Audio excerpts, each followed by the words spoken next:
और एक इंजीनियर जो हैरानी से देख रहा था कि यह लड़का बेतरतीब नहीं बल्कि बिल्कुल सटीक पैटर्न में तिजोरी को छू रहा है। आर्यन ने आखिरी बार तिजोरी के एक किनारे अपनी हथेली रखी। बहुत हल्के लेकिन स्थिर दबाव के साथ उसने कुछ सेंटीमीटर स्लाइड जैसा मूवमेंट किया, मानो किसी अदृश्य ताले को अपनी जगह से खिसका रहा हो। क्लिक! एक बेहद हल्की आवाज आई, इतनी हल्की कि कई लोगों ने सुनी भी नहीं, लेकिन जो पास खड़े थे उनके कान उस आवाज को पकड़ चुके थे। फिर भीतर से किसी भारी चीज के सरकने की आवाज आई। गुड गुड गुड, मानो कोई धातु की प्लेट नीचे गिर रही हो। अगले ही पल तिजोरी का भारी दरवाजा अपने आप थोड़ा सा आगे झुक गया।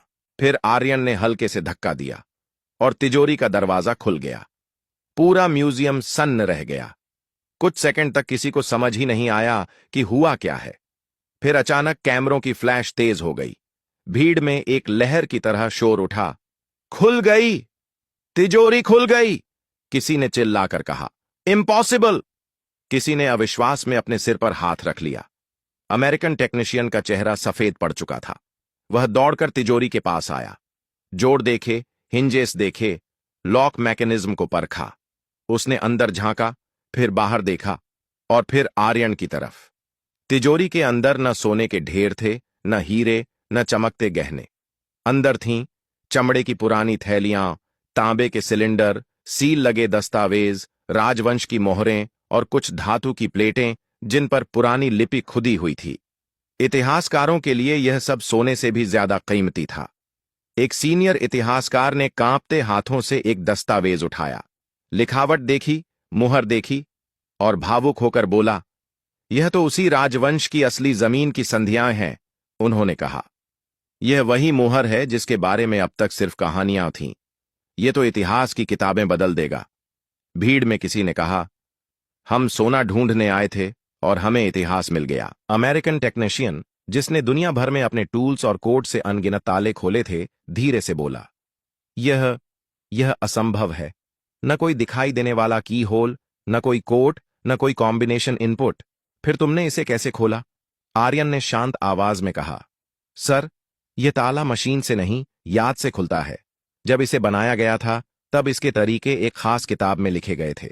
मेरे दादा कहा करते थे, हमारे पूर्वज ताले बनाते थे। मुझे लगा शायद इसे भी उन्हीं लोगों ने बनाया होगा। मैंने बस वही पैटर्न अपनाया जो उस पुरानी किताब में लिखा था। उसके शब्द बहुत साधारण थे, लेकिन उनके पीछे पीढ़ियों की जमा की हुई ज्ञान की ताकत खड़ी थी।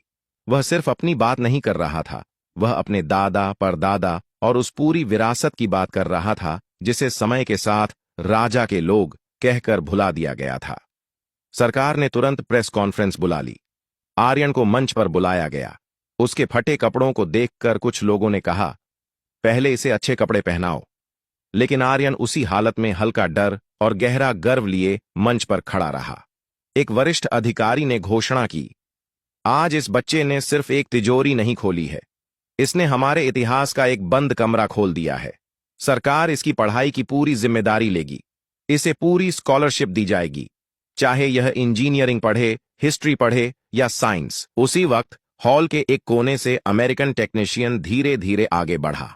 उसके हाथ में एक चेक बुक थी। उसने सबके सामने चेक पर रकम लिखी और वह चेक आर्यन की ओर बढ़ा दिया। फिर धीमी आवाज में बोला, मैंने चैलेंज दिया था और मुझे अपना वादा निभाना है। कभी कभी किसी संस्कृति की जानकारी किसी भी आधुनिक तकनीक से ज्यादा बड़ी होती है। आर्यन के पिता भावुक हो रहे थे। उन्हें समझ नहीं आ रहा था कि ज्यादा वजन किसका है, उस चेक का, उस पल का, या अपने बेटे के कंधों पर अचानक आ गिरी उम्मीदों का। लेकिन असली बात पैसे की नहीं थी। असली बात यह थी कि जिस लड़के को कल तक सफाई वाले का बेटा कहकर नजरअंदाज किया जाता था, आज वही राष्ट्रीय मंच पर खड़ा था। दुनिया भर के कैमरे उसका चेहरा कैद कर रहे थे, क्योंकि हर ताला ताकत से नहीं खुलता। कुछ ताले इतिहास से खुलते हैं, कुछ ताले मशीनें नहीं, यादें खोलती हैं, कुछ ताले चाबी नहीं, सही कहानी मांगते हैं। आर्यन गरीब था। उसके पास अच्छा स्कूल नहीं था, अच्छे कपड़े नहीं थे, उसके पास कोई डिग्री नहीं थी, लेकिन उसकी जानकारी अमीर थी, पीढ़ियों की विरासत से, जिज्ञासा से और उस हिम्मत से जो उसे भीड़ के बीच से आगे ले आई।